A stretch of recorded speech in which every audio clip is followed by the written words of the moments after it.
예, 증시 브리핑 시작하겠습니다. 지수는 괜찮고 하락 종목은 더 많은 그런 장이 만들어졌는데, 일단 뭐 해외 증시 쪽은 괜찮게 넘어왔죠. 뭐 애플의 주가가 올라간다든가, 그다음에 뭐 그 엔비디아 주가가 또 상승을 한다든가 이런 모습들이 이제 나타나고 있잖아요. 뭐 여러 가지 어떤 종목군들의 어떤 상승세가 이어지게 되면서 투자자들이 빅테크가 다시 돌아왔구나. 여기 이제 금융주까지 가세를 하는구나.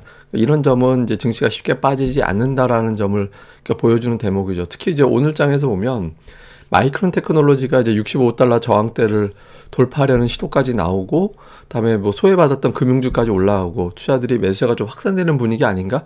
그러니까 이런 기대감을 갖게끔 했죠. 그리고 이제 미국의 주요 대형주들에 대해서 목표 주가가 상향되는 그런 움직임이 나왔고, 요 시티는 목표 주가가 400달러 저희 오타입니다. 그러니까 420에서 520으로 수정이 된 건데, 어쨌든 주가가 올라가면서 빅테크 종목들에 대한 목표 주가 상향 조정이 또 이어지고 하다 보니까 증시가 적어도 쉽게 빠지진 않겠다. 그러니까 이런 기대감을 갖게 되고요. 그리고 이제 지표를 보면 예를 들면 뭐 제조업 관련된 지표 엠파이어 스테이트 지수가 예상했던 것보다 높게 나온다든가, 또 골드만삭스에서 경기 침체 가능성 20%밖에 안 된다. 그러니까 한때 거의 40% 정도 경기 침체 가능성을 전망을 했었거든요.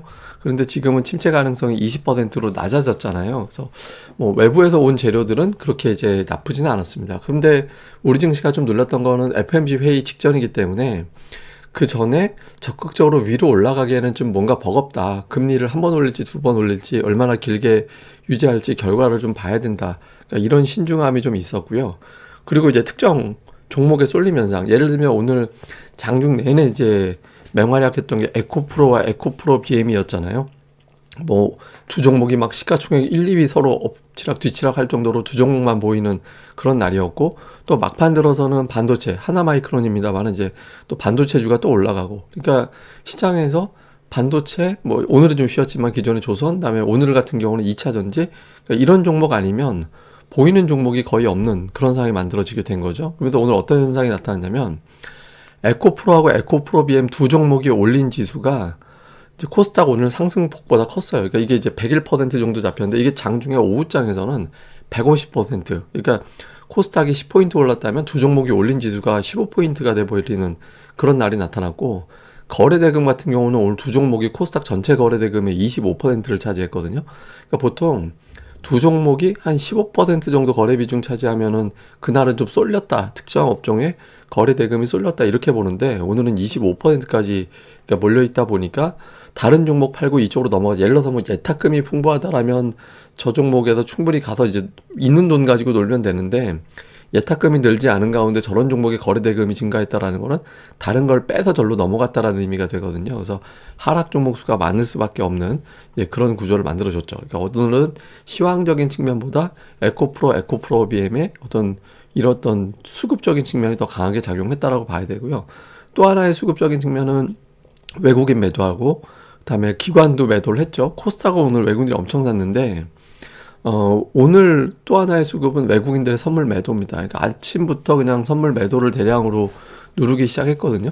근데 선물이라는 거는 일방적으로 무한정 순매수나 무한정 순매도가 나올 수가 없어요. 그러니까 어느 정도 쌓이면 반대 방향으로 틀게 돼 있는데, 누적으로 보면 한 4만 계약 정도 매수가 들어와 버렸잖아요. 그러니까 이렇게 되면 반대쪽으로 조금 매도가 나올 수밖에 없게 되거든요. 그러니까 쉽게 얘기하면 이거죠. 그러니까 위로 끌어올릴 수 있는 총알은 10,000계약밖에 안 남았고, 아래로 때릴 수 있는 총알은 4만 개 정도 있고, 이렇게 돼버리면 이제 투자들 입장에서는 아래쪽으로 흔들릴 가능성이 있겠구나라고 해서 좀 소극적으로 움직이게 되는 그런 경향이 있거든요. 그래서 이렇게 코스피는 선물, 코스닥은 에코프로, 그러니까 이쪽에서 시황보다는 오늘은 이제 수급에 의해서 좀 휘둘렸다라고 봐야 될 것 같고요.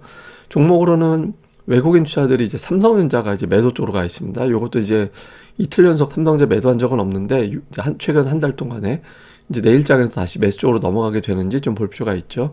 그다음에 이제 뭐 매수 쪽으로 보면 자동차주, 그다음에 이제 포스코 퓨처엠이라든가 이런 어떤 기업들, 그다음에 이제 카카오가 이제 꾸준하게 매수에 들어가 있는 게 좀 특징적인 모습이고요.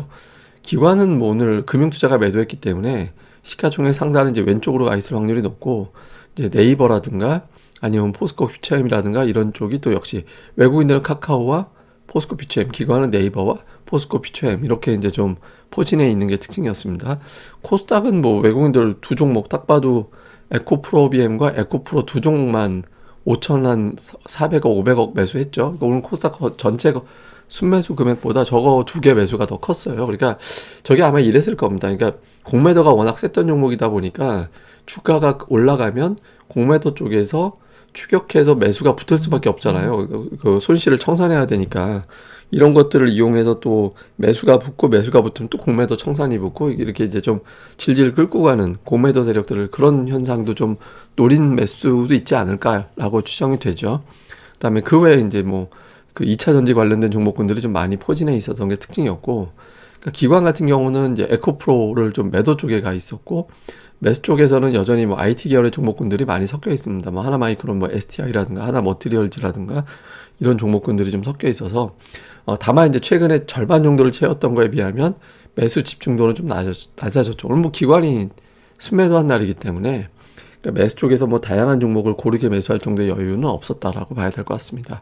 자, 이슈를 정리해 보면 미국에서는 그러니까 빅테크만 가다가 지금 최근 들어서 지난주부터 보면 금융주가 홀짝홀짝 움직이는 형태가 되고 있고, 오늘 JP모건 같은 경우는 이제 고점을 경신하는, 연준 고점 경신하는 그런 움직임이 나왔거든요. 근데 제가 계속 말씀드리지만 독주도 안 좋고 경기주만 가는 것도 안 좋습니다. 그러니까 여기서 고르게 다 가는, 그래서 그 기준으로 제가 러셀 2000을 봐라. 그러니까 러셀 2000 지수가 플러스가 나주는 환경이 우리 증시에는 제일 좋거든요. 그러니까 그런 구도가 되는지. 그 다음에 이제 실적 발표 앞두고 테슬라, 오늘 뭐 2차 전지를 끌어다 놓은 종목이기 때문에 테슬라 주가에 따라서 코스닥 시장의 변동성이 또 커질 가능성이 있거든요. 그래서 테슬라 주가 어떻게 돌아가는지, 그 다음에 이제 업종 수급. 지금 보면 반도체, 2차 전지는 사실 샀다 팔았다 조금 이제 엇갈리는 어수선한 편인 거고, 근데 반면에 이제 반도체라든가 조선이라든가 자동차 이쪽은 좀 꾸준하게 가는데, 오늘 이 2차 전지의 급등이 또 어떤 수급의 어떤 변곡을 만들어낼 것이냐, 아니면 이제 단발적인 변화냐, 이것도 이제 볼 필요가 있죠. 그러니까 이게 단발인 게 시장에는 좋죠. 왜냐하면 그 2차 전지 시가총액이 워낙 높은 종목이라서 그쪽에 자금이 쏠리면 완전히 블랙홀이 되거든요. 그러니까 반도체 시가총액하고 또 차원이 달라서 좀 수급이 좀 분산되는지가 되게 중요합니다. 그래서 오늘 올라간 종목은 뭐 대충 다 아실 거고, 그 다음에 이제 오늘의 차트는 이건 뭐냐면 이제 S&P 500이 25% 이상 하락했던 사례를 봤을 때 1년 후, 3년 후, 5년 후, 10년 후를 봤더니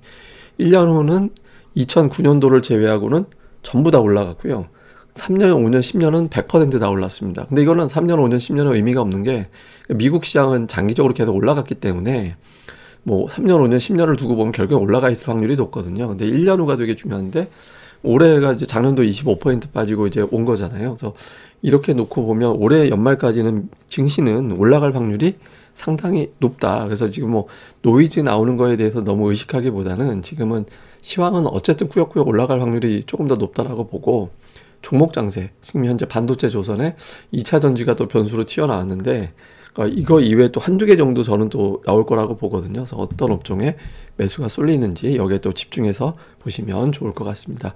예, 그럼 또 오늘 하루 또 잘 보내시고요. 저는 또 다음에 뵙겠습니다. 이 방송 좋아요와 구독하기 꼭 부탁드리겠습니다. 그리고 제가 오늘 뭐 매일경제에서 하는 일타경제라는 유튜브 방송 출연하는데 뭐 시간 나시면 또 한 번씩 보셔도 좋을 것 같습니다.